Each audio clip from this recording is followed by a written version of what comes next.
Jake, and look who's coming around the track. Make way for Jake, hooray for Jake. Shiny, shiny paint with jet black stack. Make way for Jake, hooray for Jake. He's the real splendid engine. Shiny, shiny engine. He's the real splendid engine. Yep, that's our Jake. That's James.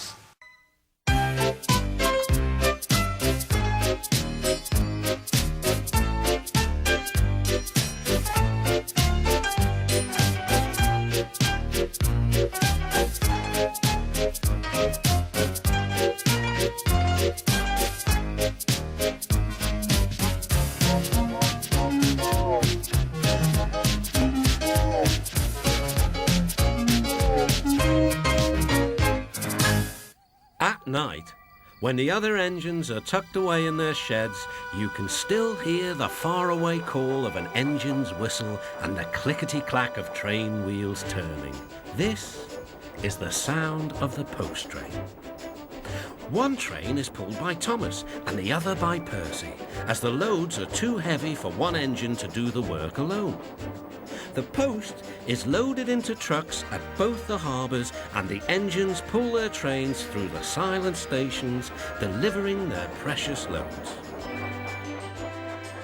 On a clear night, a big shiny moon brightens their journey, but often Thomas and Percy can't even see the stars.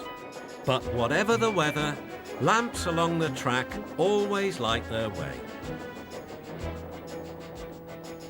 One night, Percy was waiting at the junction. The main line train was late. At last, Henry arrived.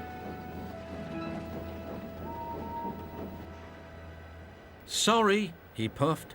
"The mail boat from the mainland was delayed." "Come on, Percy," said his driver.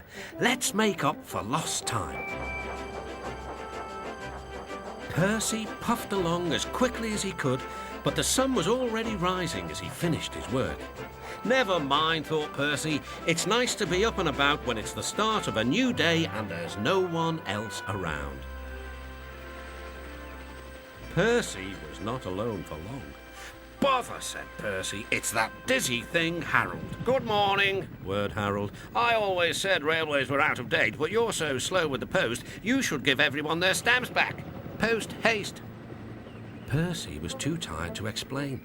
"Bird brain," he muttered. "Good morning, Percy," called Duck. "You're up early." "No, you're wrong," sighed Percy. "I'm back, tired and late." He rolled into the shed and fell asleep almost before his buffers touched the bar. His driver decided to set off early that evening. Thomas was waiting at the station. "Thank goodness I've a chance to speak to you. Driver said that the person in charge of the post has complained to the Fat Controller about the delay last night." "But that wasn't my fault," replied Percy. "I know," said Thomas, "and so does the Fat Controller, but this post person wouldn't listen. Tonight we'll just have to be quicker than ever before." The engines were just leaving the station when they heard a familiar buzzing. "I say, you two, there's news flying about." "Where?" puffed Percy. "All over the place. They're going to scrap the post train and use me instead. Wings work wonders, you know, always." "Rubbish," puffed Thomas. That night, everything ran like clockwork. Thomas and Percy steamed through the stations, making good time everywhere they went.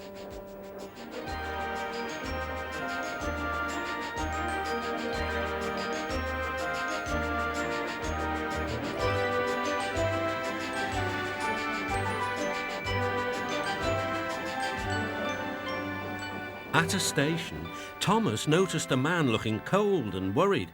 He had missed his train home. "We can give you a ride," said Thomas's driver, "but it will be rather uncomfortable." "Thank you," said the man. "Anything's better than sitting here." The next afternoon, Percy passed the airfield and saw Harold. "Hello, Lazy Wings. Are you too tired to fly today?" "The wind's too strong. I've been grounded. grumbled Harold. You need rails, laughed Percy. They work wonders, you know. Always. That night, the Fat Controller showed the two engines a letter. It was from the man who had missed his train. He thinks you are both splendid, said the Fat Controller. and everyone says that the post train is the pride of the line.